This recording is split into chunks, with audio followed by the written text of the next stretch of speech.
Hello students, आज का जो मेरा ये वीडियो है वो कुछ न्यूमेरिकल्स मैं आपको सॉल्व करके बताऊंगी जो कनेक्टेड मोशन पर बेस्ड हैं। हमने 11th में लॉज ऑफ मोशन के चैप्टर में एक वीडियो ऑलरेडी मैंने अपलोड किया है, दैट इज कनेक्टेड मोशन, जहां पर हमने टेंशन और एक्सेलरेशन कैसे फाइंड आउट करते हैं वो एक्सप्लेन मैंने उस वीडियो में किया हुआ है। सो प्लीज गो थ्रू अगर आपको यहाँ कुछ डाउट है तो।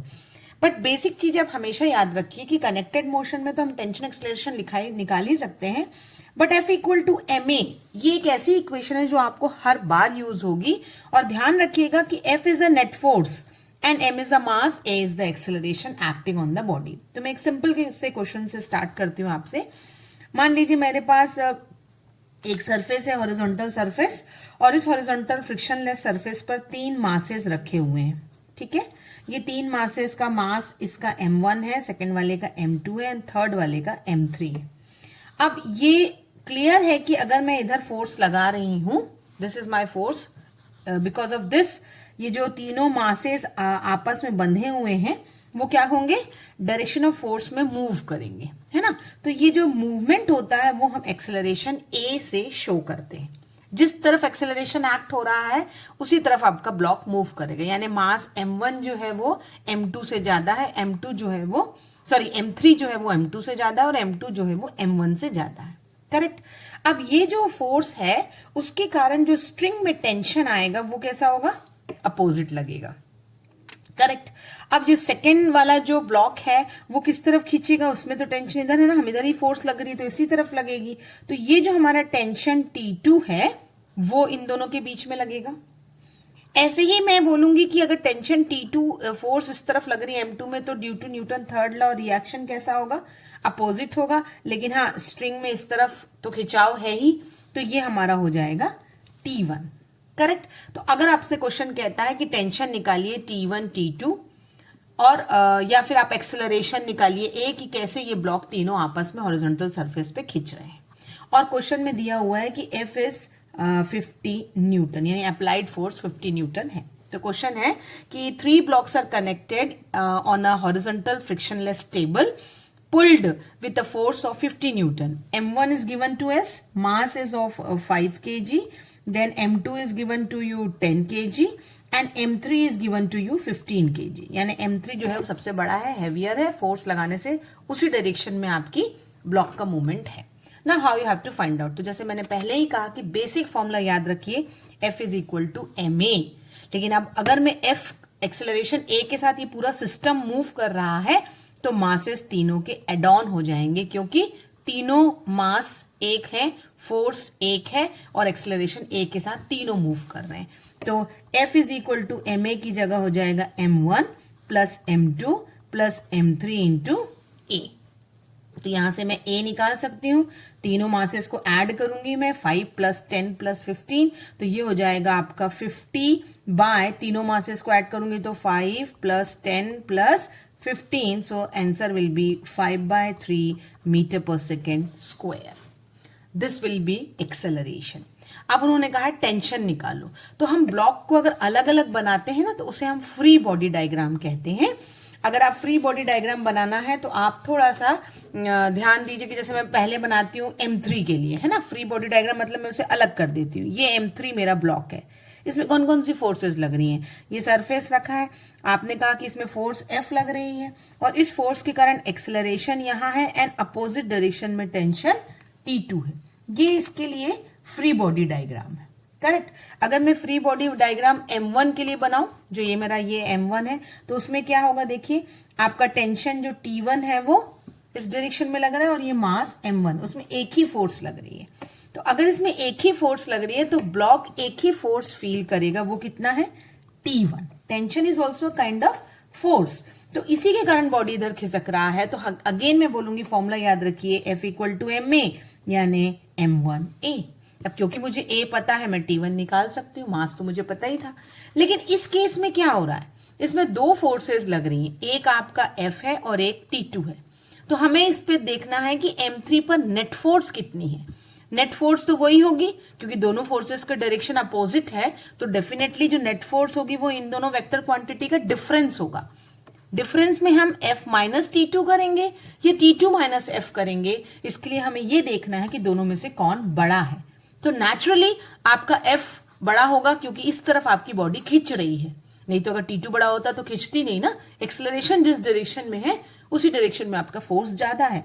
तो नेट फोर्स अगर मैं निकालूंगी, this is net force, it is F minus T2, और ये नेट फोर्स ये ब्लॉक M3 फील कर रहा है, तो again F equal to ma, correct. तो अब F minus T2 equal to M3 है, यानी F minus M3A is equal to T2। तो मुझे T1 T2 निकालना था। अगर मैं यहां वैल्यू पुटअप कर देती हूँ, F तो मुझे मालूम है 50 है, M3 भी मुझे मालूम है 15 kg है, इंटू A 5/3 निकाला है हमने। वैल्यू पुटअप करेंगे तो हम यहां से टेंशन T2 निकाल सकते हैं और इस इक्वेशन से टेंशन T1 निकाल सकते हैं। This is how you have to do the numerical based on the connected motion. अब मैं आपको नेक्स्ट क्वेश्चन बताती हूँ। नेक्स्ट क्वेश्चन में देखिए, हमारे पास पहला ब्लॉक है, ये एक दूसरे ब्लॉक से कनेक्टेड है और एक ये तीसरे ब्लॉक से कनेक्टेड है। ठीक है, ये तीन ब्लॉक जो है मासेस M1, M2, M3। तो इसमें M1 दिया है मुझे 5 kg का, M2 दिया है 2 kg का और M3 दिया हुआ है 3 kg का। अभी देखिए, ये जो तीनों ब्लॉक्स हैं वो आपके हैंगिंग है, it is not kept on the surface, it is hang by this string.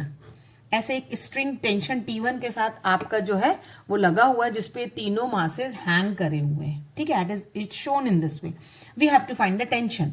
तो ये टेंशन T1 ऊपर है, डेफिनेटली इन दोनों के बीच का जो टेंशन T2 होगा वो भी ऊपर ही जा रहा है, और इन दोनों के बीच का जो टेंशन होगा वो T3 भी ऊपर की तरफ लग रहा होगा, करेक्ट। तो T1, T2, T3 हमें निकालना है। इन सारे ही केसेस में हमें बस वही फॉर्मूला याद रखना है, F इक्वल टू ma। और क्वेश्चन ने दिया है कि सिस्टम में जो एक्सेलरेशन है that is given to you 2 metre पर second square. So what we have to find? What we have to find is calculate the value of T1, T2, T3. This we have to find out. यानी मुझे पहले net force निकालना है और net force के बाद मुझे उसे F इक्वल टू m। एक ये फॉर्मूला हमेशा याद रखिए कि नेट फोर्स हमें निकाल के इससे किससे कंपेयर कर देना है, ma से करके निकालना है, करेक्ट। अब देखिए मैं क्या कह रही हूँ, सबसे पहले मैं देखती हूँ T1 की बात करती हूँ। T1 क्या है, स्ट्रिंग का सबसे ऊपर वाले स्ट्रिंग पे टेंशन T1 लग रहा है।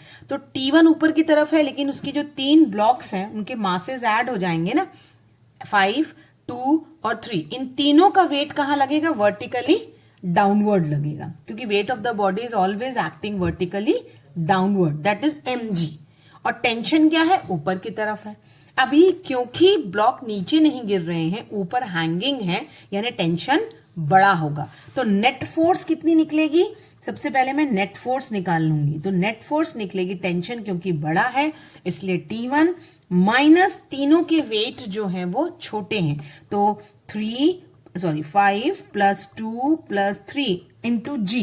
क्वेश्चन में दिया है, और अगर नहीं दिया है तो आप 9.8 ले सकते हैं। ओके, जब तक 10 ना मेंशन हो आप मत लीजिए। ये क्या हुआ आपका नेट फोर्स जो T1 में लग रही है, वेट वर्टिकली डाउनवर्ड है और टेंशन वर्टिकली अपवर्ड। अगर तीनों गिर गए होते नीचे तो वेट ज्यादा होता, लेकिन क्योंकि हैंगिंग पोजीशन में, तो ये नेट फोर्स है। इसे मुझे किससे कंपेयर करना है, as I told you it is we have to compare with ma। तो T1 minus 5 plus 2 plus 3g is equal to m में अगेन ऐड होगा 5 प्लस 2 प्लस 3, ये m हो गया, इंटू a। तो net force is equal to ma। ए आपके पास क्वेश्चन में दिया हुआ है, ये कितना हुआ 10g हो गया, और ये भी 10a हो गया। यानी T1 अगर मुझे निकालना है तो ये कितना होगा, 10 इधर जाएगा तो प्लस 10g हो जाएगा, and this is plus 10a।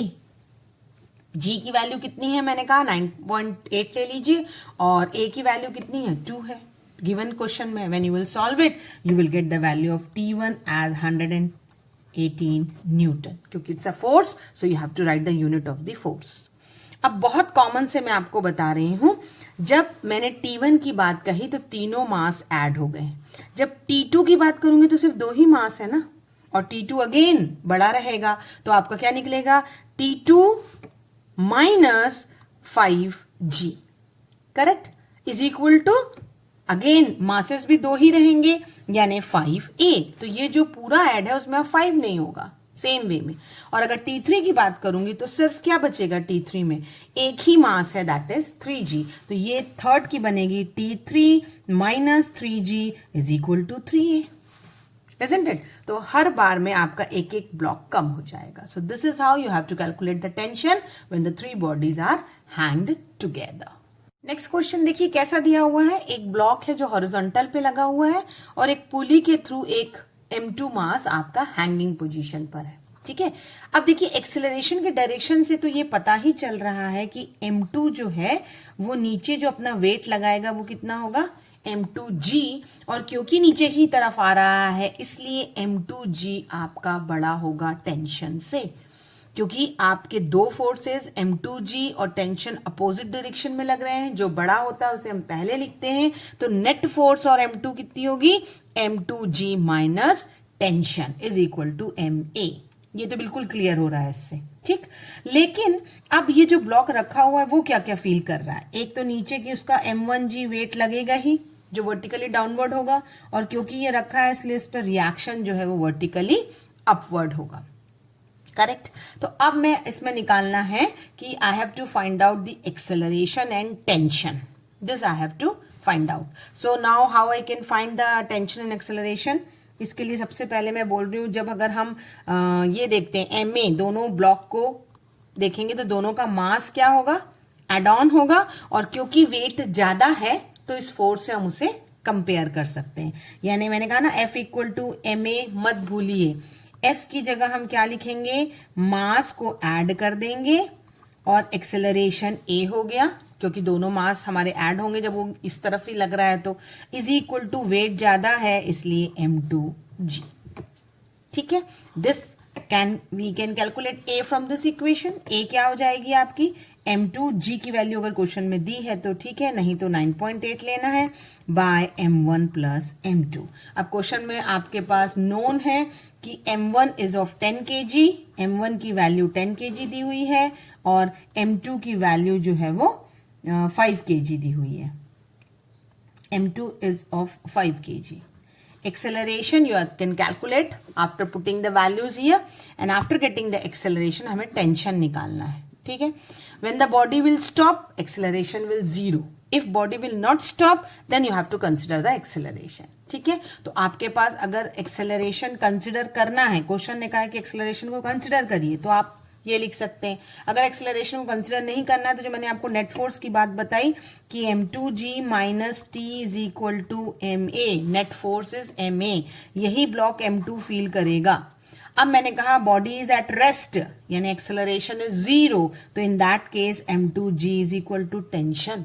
लेकिन अगर वो बोलेगा क्वेश्चन में कि it is moving down, body is moving down, that means acceleration is there, तो जो एक्सेलरेशन आप यहाँ कैलकुलेट करेंगे दैट इज नियरिंग 3.27 मीटर पर सेकेंड स्क्वायर, आपको उसकी वैल्यू यहाँ लिखनी पड़ेगी for calculating tension. This is the two cases, two way question you can do.